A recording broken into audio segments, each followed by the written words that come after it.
భూములు మీకు తిరిగిస్తాం, ఫార్మాసిటీ రద్దు చేస్తామని చెప్పారు. అన్నమాట ప్రకారమే రేవంత్ రెడ్డి వచ్చి రాగానే ఫార్మాసిటీ రద్దు అని ప్రకటన ఇచ్చాడు. ఇండస్ట్రీస్ మినిస్టర్ కూడా శ్రీధర్ బాబు కూడా ఫార్మాసిటీ రద్దు అని చెప్పిండు.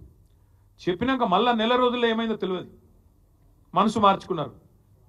మార్చుకొని కొత్త కథ మొదలుపెట్టిండ్రు. ఫార్మాసిటీ రద్దు అన్నారు. అన్న తర్వాత లేదు ఫార్మాసిటీ ఉంది కానీ కుదిస్తున్నాం అని ఒక మాట. ఒక చోట కాదు 20 చోట్ల పెడతాం. ఫార్మా సిటీ కాదు, మేము కేసీఆర్ ఫార్మా సిటీ అన్నాడు కదా, నేను సేమ్ పేరు పెడితే బాగుండదు అనుకొని ఫార్మా విలేజ్, సిటీ అన్నాడు కాబట్టి విలేజ్ అని చెప్పి ఓ పేరు మార్చిండు. కేసీఆర్ అనేవాళ్ళు ఉండొద్దు కదా, మార్చి 20 చోట్ల ఫార్మా విలేజ్ అని డిక్లేర్ చేసిండు. ఒక చోట మేము స్థలం సేకరించడానికి కారణం ఏంటి అంటే మాకు తెలియక కాదు, మాకు పరిజ్ఞానం లేక కాదు, మేము ఆలోచించి అర్థం చేసుకొని హైదరాబాద్ భవిష్యత్తు దృష్టిలో పెట్టుకొని తెలంగాణ భవిష్యత్తులో కూడా లైఫ్ సైన్సెస్ సెక్టర్లో లీడర్గా ఉండాలి. ఈ 2030వ సంవత్సరం కల్లా 100 బిలియన్లు కాదు $200 బిలియన్ పెట్టుబడి తెలంగాణకు తేవాలి. ఈ లైఫ్ సైన్సెస్ సెక్టర్లోనే 4-5 లక్షల మంది పిల్లలకు కొలువులు ఇవ్వాలి, ఇంకా విస్తరించాలన్న ఉద్దేశంతో అంతర్జాతీయ ఫార్మా యూనివర్సిటీ, అందులోనే ఒక అవసరమైతే ఒక ఎయిర్ స్ట్రిప్, అందులోనే లివ్ వర్క్ లెర్న్ ప్లే అంటూ ఇట్లా ఒక మంచి ఆలోచనతో ప్రపంచ దేశాలని ఊరికేనే కాదు. ఈరోజు చీఫ్ సెక్రటరీగా ఉన్న శాంతి కుమారి గారు ఆ రోజు ముఖ్యమంత్రి గారి కార్యాలయంలో చేజింగ్ సెల్కి ఇన్ఛార్జ్గా ఉన్నారు. చేజింగ్ సెల్ అంటే ఇన్వెస్ట్మెంట్ ప్రమోషన్ సెల్, ఇన్వెస్ట్మెంట్ని ఆకర్షించడానికి, ఇన్వెస్ట్మెంట్ని చేజ్ చేయడానికి పెట్టిన ఒక సెల్. దానికి ఇన్ఛార్జ్గా శాంతి కుమారి గారు సెక్రటరీ టు చీఫ్ మినిస్టర్గా ఉన్నారు అన్నాడు, principal secretary to chief minister. ఆ మేడం ఆధ్వర్యంలో మా ఇండస్ట్రీ సెక్రటరీని ఐర్లాండ్కి, తర్వాత ఇంకా ఇతర ఫార్మా స్థావరాలు ఎక్కడెక్కడైతున్నాయో అన్ని చోట్లకు పంపారు. ఒక 5-6 దేశాలు పోయినారు వాళ్ళు, నాకు గుర్తు రావట్లేదు, ఐర్లాండ్, సింగపూర్, ఇంకెక్కడెక్కడో పోయారు. మేము పోలేదు, అధికారులు పోయారు. వాళ్ళని కూడా తిప్పి ఎట్లా పెట్టాలి మనం ఫార్మా అని చెప్పి ఆలోచన చేసి హైదరాబాద్ ఫార్మాసిటీకి మేము అంకురార్పణ చేయడం జరిగింది. కాకపోతే ఎలక్షన్ తర్వాత మొదలు పెడదాం, ఎందుకంటే అప్పటికే మొత్తం 13-14 వేల ఎకరాలలో కామన్ ఫెసిలిటీస్ పోను ఒక నికరంగా 8,000 పైచిలకు ఎకరాలు మిగులుతోంది.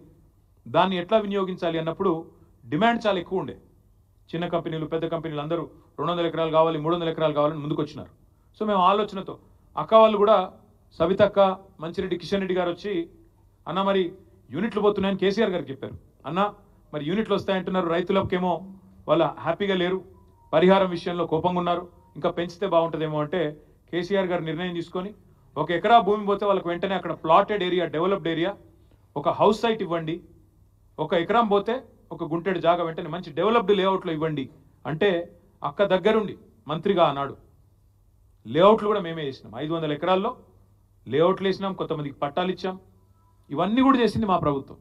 చేసిన తర్వాత ఈ తుగ్లక్ ముఖ్యమంత్రి వచ్చి ఫార్మా విలేజ్ అన్నాడు. ఎందుకు చెప్తున్నా ఇదంతా నేపథ్యం మీకంటే, నిన్న కొడంగల్లో జరిగింది అదేదో కుట్రతోనో, అదేదో కువారంతోనో, ఇంకో దాంతోనో జరిగింది కాదు.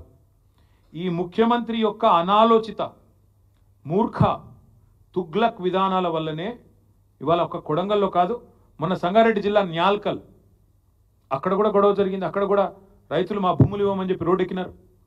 కొడంగల్లో ఈరోజు కాదండి, దయచేసి నేను మీడియా మిత్రులను కోరుతా ఉన్న, ప్రజలకు కూడా వాస్తవాలు చెప్పండి. 6-7 నెలల కిందట, ఇంకెక్కువ 8-9 నెలల కిందట ముఖ్యమంత్రి సోదరుడు తిరుపతి రెడ్డి, ఆయనకు ఒక ఫోన్ కాల్ వైరల్ అయింది, మీరు చూసే ఉంటారు, వినే ఉంటారు.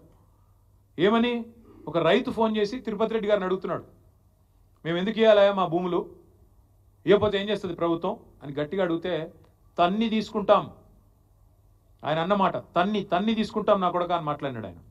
ఉంది, వైరల్ ఉంది, ఆ వీడియో ఆడియో తీయండి, తప్పకుండా వినండి.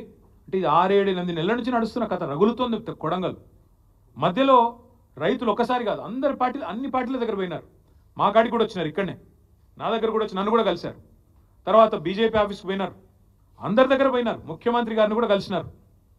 కలిసి చెప్పినారు, సార్ ఇది మంచిది కాదు, విరమించుకోండి. మొత్తం లంబాడ రైతులు, అక్కడ గిరిజన రైతులు, గిరిపుత్రులు, వాళ్ళందరూ పోయి అడిగినారు. అడిగితే పట్టించుకోకుండా ఏకపక్షంగా మేమేదో రారాజులం, చక్రవర్తులం, కొడంగల్ ఏదో మా సామ్రాజ్యం, మేము ఏదనుకుంటే అది జరగాల అనే పద్ధతుల్లో ఇవాళ మీరు తీసుకున్న అనాలోచిత పిచ్చి నిర్ణయం వల్లనే కొడంగల్ రగులుతున్నది. రోమ్ నగరం తగలబడుతుంటే నీరో చక్రవర్తి ఫిడేలు వాయించిండంట. ఈయన కథ కూడా అట్లే ఉంది.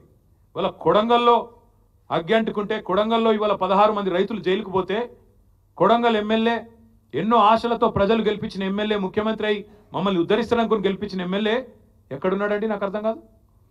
మహారాష్ట్రలో ఢిల్లీ పెద్దలకు మూటలు మోస్తూ వాళ్ళకి ఇవాళ తాబేదారుగా ఇవాళ అక్కడ తిరుగుతూ ఉన్నాడు. నేను అడుగుతా ఉన్నా రేవంత్ రెడ్డిని, సొంత నియోజకవర్గంలో రైతులు ఆందోళన చేస్తుంటే, రైతులు అక్రమ అరెస్టులు అయి జైలుకు పోతుంటే, మా నాయకుడు పట్నం నరేందర్ రెడ్డిని ఇవాళ ఒక టెర్రరిస్ట్ని ఇడ్చుకపోయినట్టు నేను తెలియక అడుగుతా ఉన్నా.